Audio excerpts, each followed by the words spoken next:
عبارت جو پڑھی گئی یہ مسئلہ پہلے بتایا گیا تھا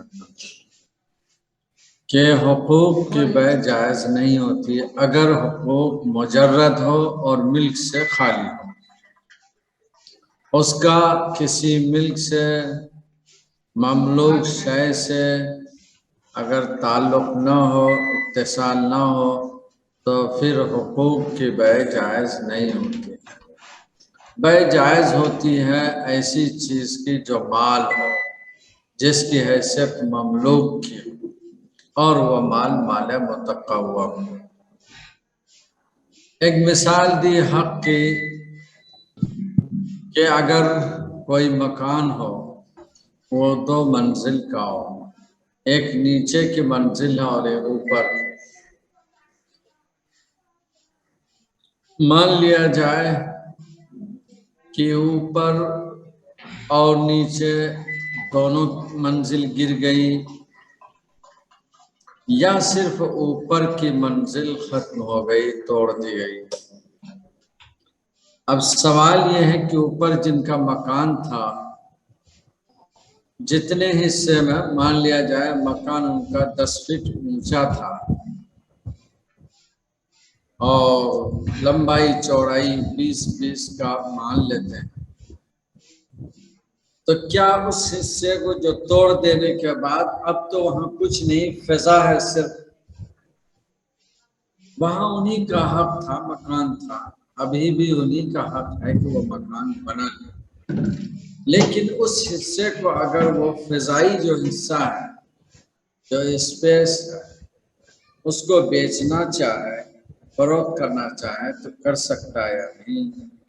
اس بارے میں مصنف یہ بتا رہے ہیں کہ نہیں فروخت کر سکتا، کیونکہ وہ اس وقت صرف فضا ہے، اس کا ملک سے بھی تعلق نہیں، کیونکہ ملک جو پہلی منزل ہے وہ کسی اور کی۔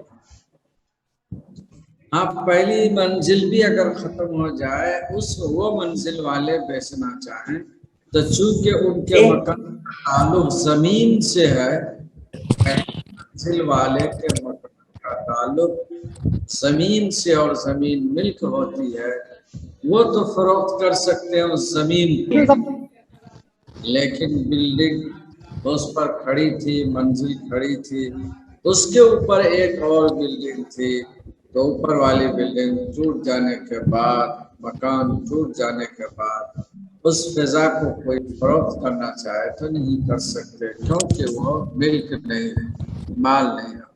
ترجمہ دیں، اگر صرف کسی اور کا ہو، یعنی نیچے کی منزل، وَعُلُوَّهُ لِآخَرَ، اور اس کے اوپر کی منزل دوسرے کی ہو، فَسَقَطَا، دونوں منزل گر گئی، یعنی صفر والی بھی اور علو والی، اور سقط العلو وحدہ، یا صرف اوپر کی منزل گری، فباع صاحب العلو علوہ، صاحب علو نے، اوپر والی منزل کے مالک نے اگر فروخت کر دیا اپنے علو کے حصے کو، لم یجوز، یہ جائز نہیں، لأن حق التعلی لیس بمال، اس لیے کہ علو جو جہاں ان کا حق ہے وہ حق تعلی کہلا رہا ہے، وہ مال نہیں ہے، اس لیے کہ مال تو وہ ہے، لأن المال ما يمكن احرازه، مال تو وہ ہوتا ہے جس کا احراز ممکن ہو، احراز یعنی جس کی تعین، جس کی گرفت، جس کو جمع کرنا، قابو میں لانا ممکن ہو۔ مال هو المحل للبیع، مال ہی محل بیع ہے، برخلاف شرب کے، شرب نالی، پانی کے نالی کو کرنا، حیث یجوز بیعہ طبعا للارض، اس کی بیع جائز ہے زمین کے تابع ہونے کی وجہ سے، باتفاق روایات، تمام فقہی روایتوں میں یہی، ومفردن فی روایت، البتہ ایک روایت جو تنہا ہے جس کو مشائخ بلخ نے اختیار کیا ہے، تو وہ کہتے ہیں لأنہ حظ من الماء، وہ پانی کا حصہ ہے، ولہذا یضمن بالاطلاق، یہی وجہ ہے کہ وہ ضامن ہوگا ولہذا یضمن اگر تلف کر دے کوئی اس کو شرک کو تو وہ ضامن ہوگا.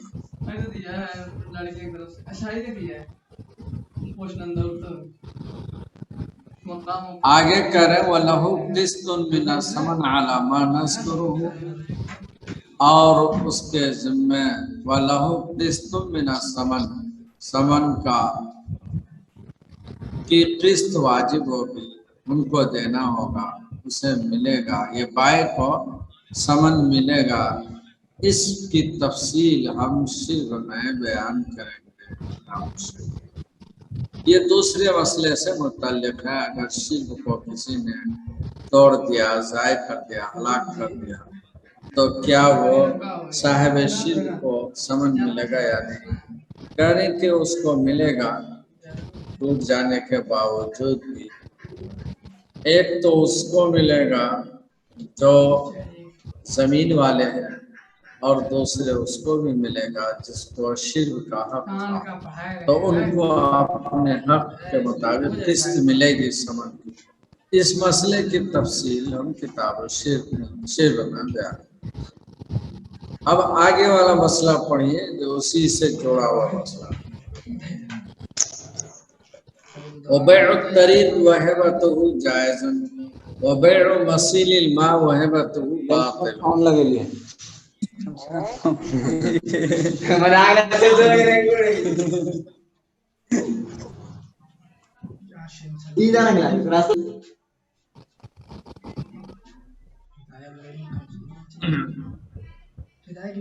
ہر دن گانا پڑتا ہے. کچھ لڑکے ایسے ہوتے ہیں وہ اپنے گھر اور کمرے کے اندر پڑھتے ہیں.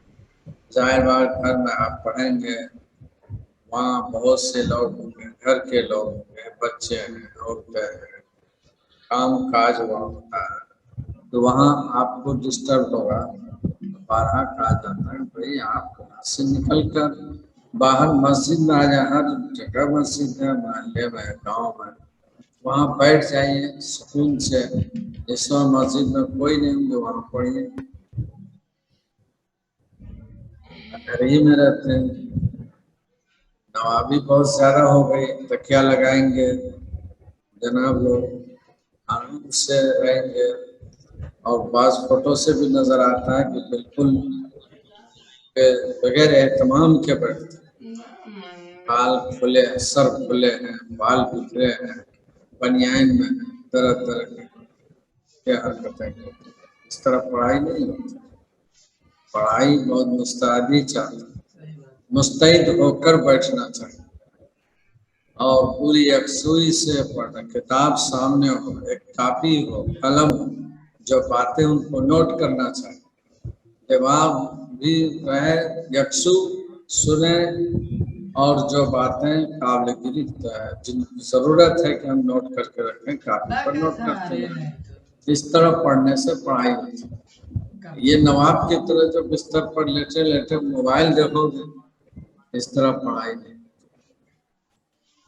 اس میں جو باتیں کرتے ہیں میں دیکھتا ہوں روزانہ، جہاں کی یہ زبان ہے اس زبان سے میں واقف ہوں. یہ بیرہروی اسی طرف کے لوگ.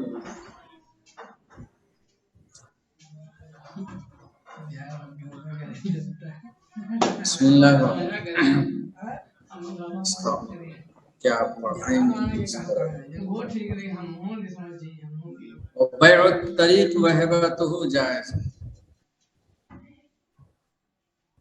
اس دن میں نے یہ بات کہی تھی کہ طریق بھی ایک حق میں سے راستہ. مان لیا جائے کہ ایک سڑک ہے، راستہ ہے، اور اس راستے سے گزر کر مختلف مکان کے اندر جا رہے ہیں. یہ مکان کئی ہیں اور سب کے سب پڑوس ہیں آپس میں. راستہ ایک ہے. مین سڑک سے جس راستے پر آ کر مکان میں جاتے ہیں یہ ایک ہے، اور اس میں ظاہر ہے جتنے لوگ گزر رہے ہیں جن کے وہاں مکانات ہیں اس راستے میں ان کو گزرنے کا حق ہے.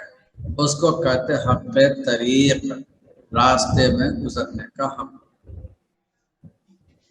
اب یہ طریق اگر کسی کی ہے ہو، مان لیا جائے کہ راستہ کسی نے اپنی زمین میں بنایا ہے، گزرنے کے لیے دوسروں کو وہ دے رہے ہیں، حق دیا کیونکہ مکانات سب کے ادھر ہیں، تو راستہ چونکہ زمین پر ہے، زمین ایک ملک ہے، مال ہے، اگر کوئی راستے کو فروخت کرے اور اس کو ہبا کرے، جو جس کی ملک ہو وہ کسی اور کو ہبا کرے تو یہ جائز ہے۔ اس کو کہہ رہے مصنف بیع الطریق وہبۃ جائز۔ جواز کی وجہ یہ ہوئی کہ یہ راستہ، یہ طریق ایک زمین پر ہے اور زمین ملک ہے، مملوک شے ہے، جس کی ملک ہے اسے حق حاصل ہے کہ وہ فروخت کرے، بیع کرے، اسے یہ بھی حق حاصل ہے کہ وہ ہبا کرے۔ دوسری چیز ہے وہ بیع مسیل الماء، پانی بہنے کی جگہ، مسیل، اس مسئلے کو بھی بتایا تھا کہ آپ دیکھیں گے پانی جیسے مکان سے گزر رہا ہے اور بارش کا پانی چھت پر پانی وہاں سے نیچے آیا اور نشیب راستہ پانی جدھر پاتا ہے ادھر سے گزرتا ہے، بس مسیل ماء۔ اب اس کو جہاں سے پانی گزر رہا ہے کوئی شخص یہ کہے کہ بھئی یہ پانی کی گزرگاہ ہے، زمین تو نہیں، صرف گزرنے کے چیز کو، یہاں سے مسیل ماء ہوگا، پانی بہے گا، لہذا اس بہنے کا جو حق ہے اس کو ہم فروخت کر رہے ہیں، یہ درست نہیں ہے۔ ہبا کرے تو یہ بھی درست باطل ہے۔ وجہ یہ ہے کہ یہ جو مسیل ہے وہ کوئی راستہ نہیں، طریق نہیں، اور نہ ہی وہ شرب نالی بنی ہوئی، بلکہ اس پر سے بارش کے موقع سے پانی گزرتا ہے، تو وہ جو گزرگاہ ہے پانی کی، زمین کے علاوہ جو جس حصے سے پانی گزرے، یہ سمجھتے ہوئے کہ یہ پانی یہاں سے گزرتا ہے اس کو فروخت کرے تو یہ فروخت کرنا باطل ہے، جائز نہیں، ہبا بھی جائز نہیں۔ اس مسئلے کے اب صاحب ہدایات یہ دو مسئلے، بیع الطریق و ہبا، بیع المسیل و ہبۃ، اس کی تفصیل بتا رہا ہے، کہنے والمسئلۃ تحتمل وجہین، یہ مسئلہ دو جہت رکھتے، اس کے دو پہلو ہیں، ایک ہے بیع رقبۃ الطریق والمسیل و بیع حق المرور والتسہیل۔ ان دونوں جہتوں کو سمجھیے، کہہ رہے ہیں کہ ایک شکل تو یہ ہے کہ اصل ملک جو رقبہ ہے یعنی راستے کی جو ملک ہے اس کو بیچنا، اور دوسرے اور مسیل جو جہاں سے پانی گزر رہا ہو اس جگہ کو بیچنا، ایک شکل تو یہ ہے۔ دوسری شکل یہ ہے راستہ نہیں بیچ رہے، راستہ پر گزرنے کا حق بیچ رہے، حق مرور جس کو کہتے ہیں۔ اسی طرح مسیل کو تو نہیں بیچ رہے ہیں جہاں سے پانی گزر رہا، بلکہ مسیل، حق مسیل کو یعنی تسہیل کو، پانی گزرنے کا جو حق ہوتا ہے اس کو کوئی فروخت کرے، یہ دو الگ الگ چیزیں ہیں، خوب اس کو ذہن میں بٹھائیے۔ ایک ہے عین راستہ، اس کو کہتے ہیں رقبہ طریق، رقبہ مسیل، تو راستے کا جو کی ملک ہے، باقاعدہ موجود ہے زمین، اسی طرح مسیل جہاں پانی گزر رہا ہے وہ جگہ زمین پر ہے۔ یہ دونوں ایسی چیز ہے جو متعین، محسوس، مشاہد ہے اور ملک ہے، کسی کی بھی یہ مملوک ہے۔ ایک شکل تو یہ ظاہر بات ہے، اس کی بے میں ہبا میں کوئی ہے۔ اور دوسری چیز یہ ہے کہ راستے میں صرف گزرنے کا حق ہے، راستہ کسی کا مثلا زید کا نہیں ہے، البتہ زید کا مکان وہاں ہے اس لیے اسے گزرنے کا حق مل رہا ہے، اس کو کہتے ہیں حق مرور۔ اسی طرح پانی جہاں سے گزر رہا ہے جو مسیل ہے، وہ مسیل کسی کی نہیں ہے، ایک شخص کی نہیں ہے، مثلا حامد کی نہیں، البتہ حامد کا پانی، مکان کا پانی اس گھر سے گزرتا ہے، اسے یہ حق دے دیا ان کے پڑوسی نے، تو اس کو کہتے ہیں حق مسیل۔ تو یہ دونوں حق مرور اور حق مسور، یہ تصیل، یہ ملک نہیں ہے، یہ معین اور مشاہد شے نہیں ہے۔ پہلی شکل جو یہ رقبہ طریق اور رقبہ مسیل ہے، چونکہ وہ ملک ہے، مملوک شے ہے، اس لیے اس کی بیع اور اس کا ہبہ جائز ہے۔ اور دوسری چیز جو حق مرور اور حق تصیل، یہ ملک نہیں ہے، اس لیے اس کی بیع اور اس کا ہبہ جائز نہیں ہے۔ فَإِن كَانَ، اسی کو کہہ رہے ہیں فَإِن كَانَ الْأَوَّلِ، اور اگر پہلی شکل ہو یعنی رقبہ طریق اور رقبہ مسیل، فَوَجْهُ الْفَرْقِ بَيْنَ الْمَسْأَلَتَيْنِ، تو دونوں مسئلے میں فرق کیا ہے؟ ایک ہے طریق، طریق مان لیا 10 فٹ چوڑائی ہے اور لمبائی جا رہی ہے، جہاں تک مان لیا جائے کہ 100 فٹ لمبائی کا راستہ ہے، سڑک ہے، اور 10 فٹ چوڑائی ہے، ایک گاڑی آ رہی جا رہی ہے۔ اس میں اور ایک ہے مسیل، پانی کا گزرنا جس جگہ سے، نشیبی جگہ ہو، دونوں میں فرق، کیونکہ طریق ایک معین مثلا 10 فٹ چوڑائی ہے، 100 فٹ لمبے چلے گئے ہیں، یہ ایک معین ہے، متعین ہے، 10 ہی فٹ ہے۔ اور مسیل کا معاملہ یہ ہے کہ بارش تیز ہوگی تو پانی جہاں سے گزرے گا وہ پانی زیادہ حصہ لے گا، ممکن ہے 2 فٹ لے لے، اور اگر ہلکی بارش ہوئی تو ممکن ہے کہ وہ صرف 1 فٹ پانی، 1 ہی فٹ کے اندر پانی گزر رہا ہو، اور اگر معمولی بارش ہو تو ممکن ہے کہ بہت ہی تھوڑے سے 4-5 انچ میں پانی گزر رہا ہو۔ وہ اچھی طرح سے سمجھے، ذہن میں بٹھائے۔ طریق ایک معین چیز ہے، متعین ہے اس کی چوڑائی لمبائی، اور مسیل جہاں سے پانی گزرتا ہے وہ معین نہیں ہے، وہ پانی پر ہے کہ پانی کب کتنا گزر کر کتنی جگہ لیتا ہے، وہ غیر معین ہے۔ اس لیے صاحب ہدایہ کہہ رہے ہیں کہ پہلی صورت یعنی جو ملک طریق اور مسیل ہے، اس میں فرق ہے، فوجہ الفرق بین المسئلتین، ان دونوں مسئلے میں یعنی رقبہ طریق اور رقبہ مسیل میں فرق ہے۔ کیا ہے؟ ان الطریق معلوم، طریق معلوم ہے، کیوں معلوم ہے؟ لأن له طولا وعرضا معلوما، اس لیے کہ اس کا طول اور اس کا عرض معلوم ہے۔ جیسے ہم نے بتایا عرض 10 فٹ ہے اور طول 100 فٹ ہے، یہ معلوم اور متعین۔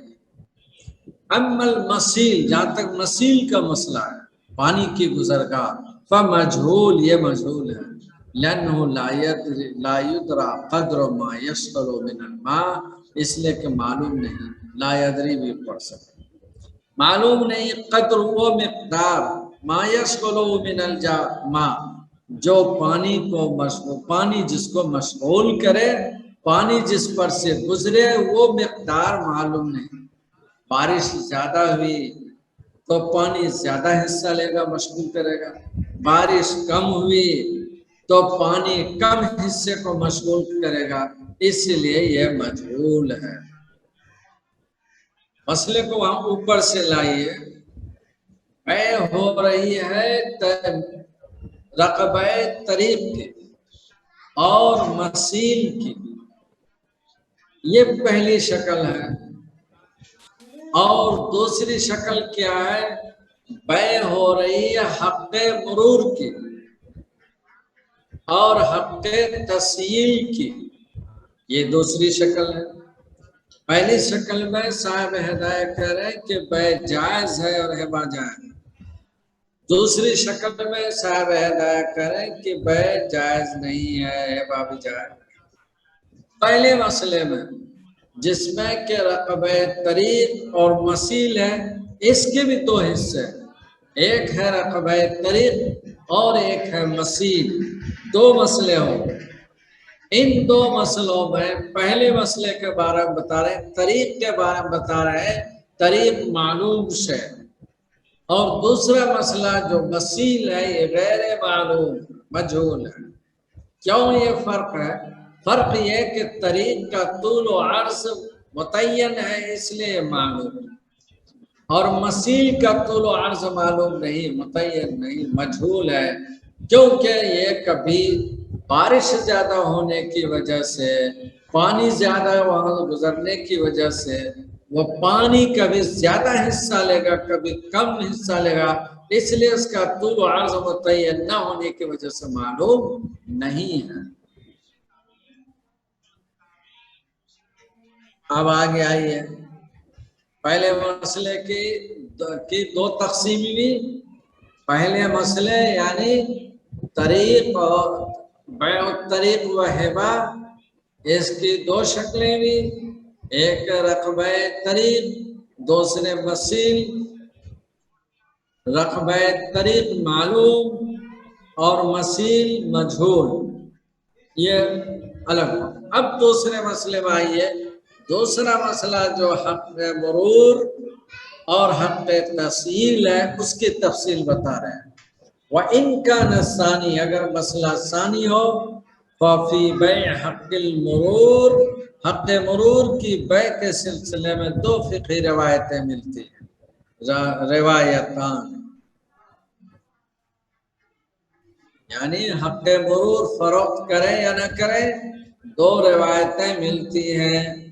وجہ الفرق علی احداہما بینہ و بین حق التسہیل ان حق المرور معلوم لتعلق بمحل معلوم والطریق، اما المسیل علی السطح فهو نظیر حق التعلی والارض مجہول لجہالت محل.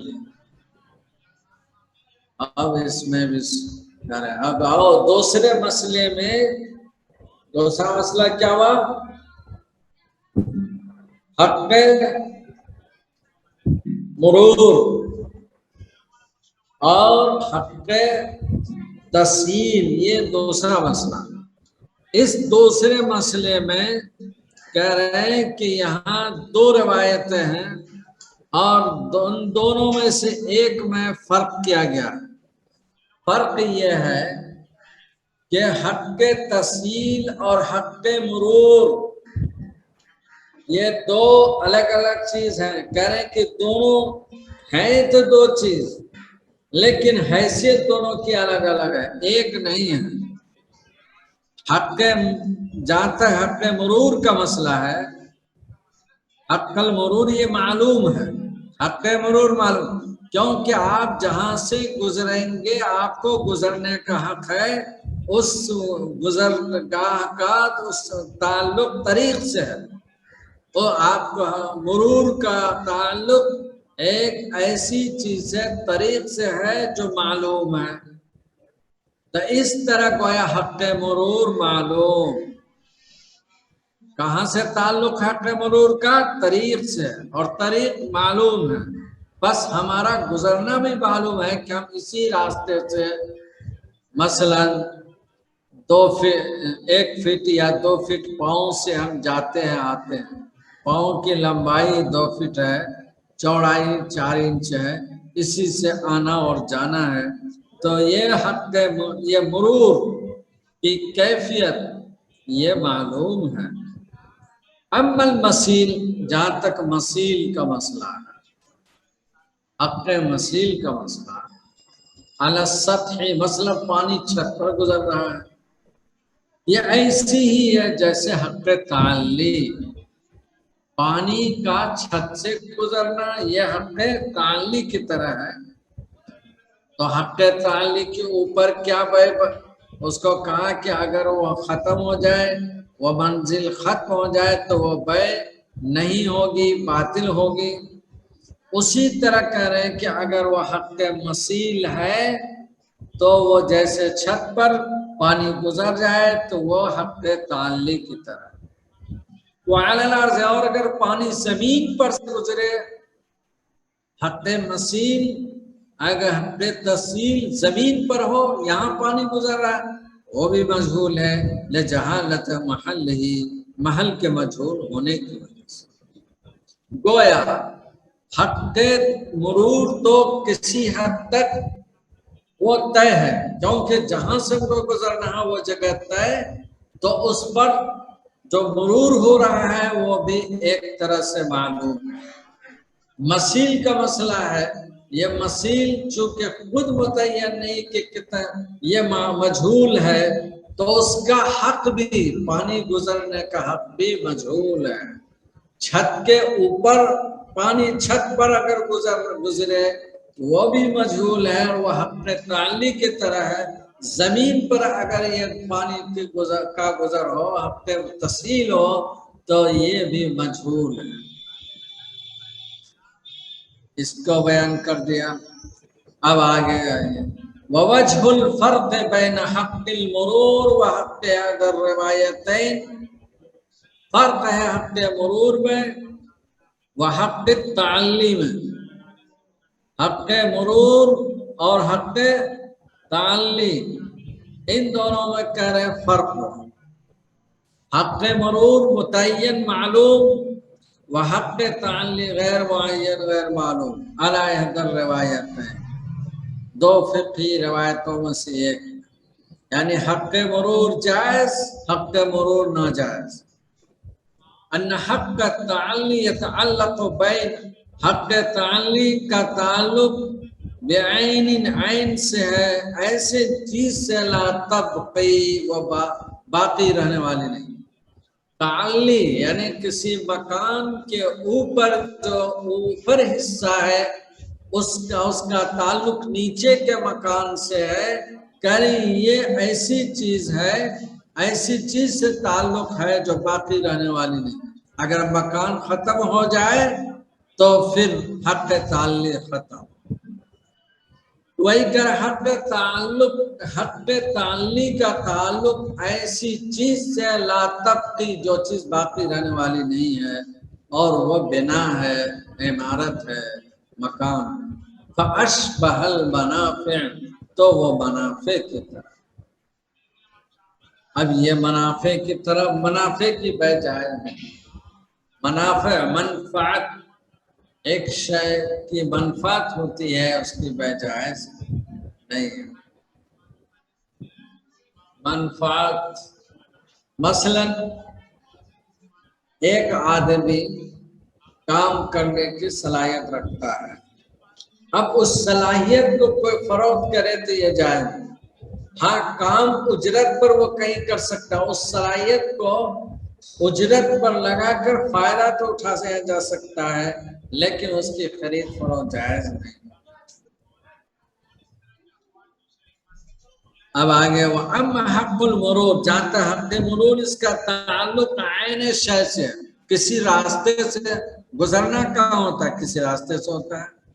تبقی، ایسی چیز سے اس کا تعلق ہوتا ہے جو باقی رہنے والی چیز ہے، وہ الارض، اور وہ زمین ہے۔ فاشبہ الاعیان، لہذا یہ اعیان کی طرح ہے، یعنی عین شے جس طرح بیچنا ہبا کرنا جائز ہے، اسی طرح یہ بھی جائز۔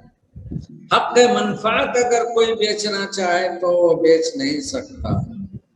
مثال کے طور پر ایک شخص کے پاس باندی ہے، باندی آقا جس آقا کی ہے، اس آقا کو اس سے منفعت حاصل کرنے کا حق حاصل ہے۔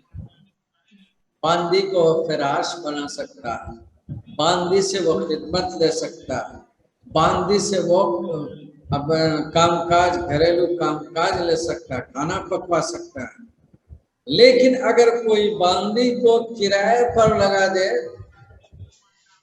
کام کے لیے تو وہ تو ہو سکتے ہیں، لیکن اس کو فروخت کرے کہ بھائی جو ہمیں حق منفعت اس سے حاصل ہے اس باندی سے، مثلا حق فراش، اس کو میں تمہارے ہاتھ فروخت کر رہا ہوں اور لہذا تم اس سے حق فراش کو لے لو اور فروخت کر دے اس منفعت کو، تو شریعت اس کی اجازت نہیں دیتی، جائز نہیں۔ اس لیے حق فراش کو فروخت کرنا یا کسی طرح کی منفعت کا حق اگر کسی کو ہے، اس کو اگر کوئی فروخت کرتا ہے تو فروخت نہیں کر سکتا، کیونکہ یہ ایک حق ہے، ایک منفعت ہے، یہ ملک نہیں ہے، مملوک شے نہیں ہے۔ جب مملوک شے نہیں ہے تو اس کی فروختگی بھی جائز نہیں ہوگی، اس کی بیع جائز نہیں ہے۔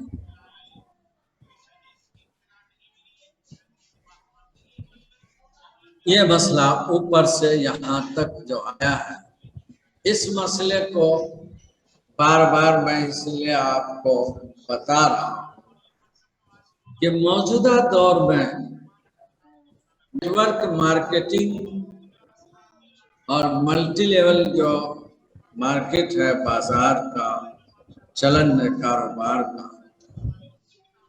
اور خاص طور پر اس وقت نیٹ کے ذریعے جو کاروبار کی وسعت بڑھتی جا رہی ہے، اس میں بہت سی شکلیں ایسی آتی ہیں جہاں شے مملوک نہیں ہوتی بلکہ صرف ایک حق حاصل ہوتا ہے، اس کو بھی لوگ فروخت کرتے ہیں، تو کیا اس کی فروختگی جائز ہوگی یا نہیں؟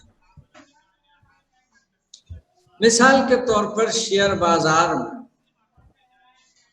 کوئی شخص شیئر ہولڈر بنتا ہے، اس شیئر کو وہ خرید رہا ہے، حصص کو خرید رہا ہے، حصص کو تو خرید لیا، پیسے ابھی پیسے انہوں نے دے دیا، اپنے اکاؤنٹ سے ان کو دے دیا، لیکن جو شخص فروخت کر رہا اس حصص کو، فروخت کرنے والے کے پاس خود کوئی شے نہیں ہوتی جو اس کی نمائندگی کرے، بلکہ وہ ایک انہوں نے حق حاصل کر لیا، اپنی کسی فیس دے کر، پیسے دے کر انہوں نے بھی وہ شیئر میں نام درج کرا دیا، حق حاصل کر لیا ہے۔ فی نفسی کوئی شے نہیں ہوتی، محض ایک حق حاصل ہوتا ہے، اور اس طرح وہ آگے بڑھتا چلا جاتا ہے۔ کاروباری دنیا میں اس کو سٹہ بازاری کہتے ہیں۔ اس کی مثال آپ یوں سمجھیے اور مزید کھول کر کہ ایک شخص کو ضرورت تھی مثلا 10 کوئنٹل چاول کی، اس نے ایک بیوپاری سے بات کی، کہا کہ ٹھیک ہے مل جائے گا، اور اس نے دام طے کر لیا، 10 کوئنٹل چاول 1 لاکھ، بہت اچھی بات ہے۔ اب جس نے بات کی اس نے دوسرے سے بات کر لی کہ بھائی اب جو بات کر لیا ہے، جو خریدار ہے، انہوں نے کہا بھائی میرے چاول ہیں میرے پاس، تو لوگے، تو اس نے چاول فروخت کر دیا 10 کوئنٹل 1,10,000۔ ان کے پاس وہ مال ابھی آیا نہیں ہے، محض اس کو ایک حق ملا۔ اب اس شخص نے جسے 1,10,000 میں جس نے بات کی کہ ہم اس کو چاول کو 10 کوئنٹل لے رہے ہیں، اب اس نے کسی اور تیسرے فرد سے، تھرڈ پرسن سے وہ بات کی کہ 1,20,000 میں ہم تم کو چاول اتنا دیں گے، اور بڑھتے بڑھتے چلے گئے، چاول کہیں موجود نہیں ہے، بس اس پر ہے کہ آخری والے جب پیسے دیں گے، مان لیا جائے کہ 1,50,000 آخری والے سے بات ہوئی، اب وہ پیسے جب دے رہے ہیں تو اس درمیان میں ان کو پھر چاول لے کر کے کوئی پہلا شخص دے دیتا ہے، اس درمیان میں جتنے لوگ آئے ہیں فی نفس ہی، کسی نے بھی لین دین نہیں کی، محض پیسے کی باتیں کی، دام کی باتیں کرتے چلے گئے، کہیں بھی مال نمائندگی نہیں کر رہا تھا، صرف باتیں چل رہی تھی۔ اب یہ سب جو فائدے ہوئے 1,50,000 میں 50,000 جب فائدہ ہوا، یہ سب آپس میں اپنے گاہکوں کے تناسب سے جن کو جتنا نفع ملنا چاہیے وہ آپس میں تقسیم کرتے ہیں، حالانکہ مال نمائندگی نہیں کرتا، اس کو سٹا بازار کرتا ہے۔ ایک طرح سے وہ اختیار حاصل کرتا ہے، حقوق حاصل کرتے ہیں، اس کو وہ فروخت کرتے چلے جاتے ہیں۔ کیا اسلام میں اس کی اجازت ہے؟ تو آپ نے یہ بات جو پڑھی کہ حقوق کی بے، جو آپ نے حق حاصل کر لیا، اتھارٹی حاصل کر لی، اس کی بے جائز نہیں۔ ترمذی شریف میں آپ پڑھے ہوں گے، حضرت صلی اللہ علیہ وسلم نے فرمایا، ایک صحابی نے عرض کیا یا رسول اللہ، بعض لوگ آتے ہیں میرے پاس سامان لینے، میرے پاس وہ سامان نہیں ہوتا ہے اور ہم معاملہ کر لیتے ہیں کہ ہم دے دیں گے اور بات طے ہو جاتی ہے، کیا اس طرح بے کرنا جائز ہے؟ تو آقا نے فرمایا کہ لا تبع ما لیس عندک، جو چیز تمہارے پاس نہیں اس کی بے نہ کرو۔ آپ نے منع فرما دیا۔ اسی طرح منافع حاصل کرنے کے سلسلے میں ترمذی کی روایت اسی جگہ موجود ہے، دوسری روایت ہے جس میں چند چیزوں کا ذکر ہے، ان میں سے ایک یہ بھی ہے کہ منافع حاصل کرنا، حق حاصل کرنا، اگر کوئی شخص منافع کو بیچتا ہے، منفعت کو بیچتا ہے، آپ نے فرمایا لا ربح ما لا یضمن، یعنی وہ نفع جس میں کہ ضمان نہ ہو اس کو فروخت کر دینا اور اس سے نفع حاصل کرنا، یہ بھی جائز نہیں۔ ضمان اگر نہیں، یہ بھی مسئلے آج کل چلتے ہیں، اور شاید آپ کو یہ بات ذہن میں ہو کہ مثلا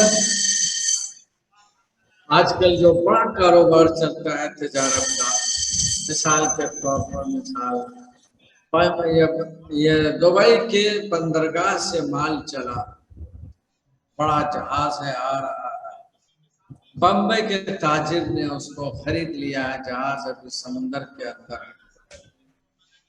اب مان لیا جائے کہ 1 کروڑ کا مال آ رہا ہے، بمبئی والے خریدے ہوئے ہیں، اب اس کے بعد وہ جہاز ابھی وہی سمندر ہی میں گزر ہی رہا ہے کہ بمبئی والے سے کلکتہ والے تاجر خرید لے رہے ہیں، انہوں نے 1 کروڑ 10 لاکھ میں خرید لیا، بمبئی والے نے نفع اٹھا لیا، حالانکہ وہ بمبئی والے کے قبضے میں وہ مال ابھی آیا نہیں، اس نے اس کو فروخت کر دیا کلکتہ والے کے ہاتھ، اس نے اس کو لے لیا۔ اسی طرح سے کلکتہ والے ابھی وہ جہاز سمندر کے اندر ہی رفتہ رفتہ آ ہی رہا ہے، وہ کسی اور تاجر کے ہاتھ بیچ رہا ہے، اس درمیان نیٹ پر ہر ایک کاغذ بن رہے ہیں، ایک دوسرے کو منتقل کیے جا رہے ہیں اور نفع درمیان میں سب کماتے چلے جا رہے ہیں، تو کیا اس طرح کی گنجائش ہے؟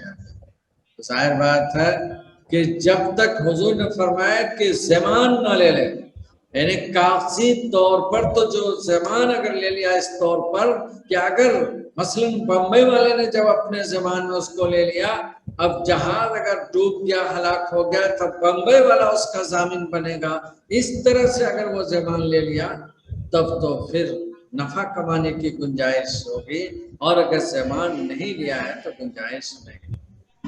اب بمبئی والے سے لے لیا کلکتہ والا، مال ابھی یہی ہے بمبئی بندرگاہ پر، اب مال چل رہا ہے، کلکتہ والے نے اپنے ضمان میں اگر لے لیا تو پھر وہ چیز اس کی ضمان کی وجہ سے پھر اس سے فائدہ تو اٹھا سکتا ہے، جب تک ضمان نہ لے فائدہ اٹھا نہیں سکتا۔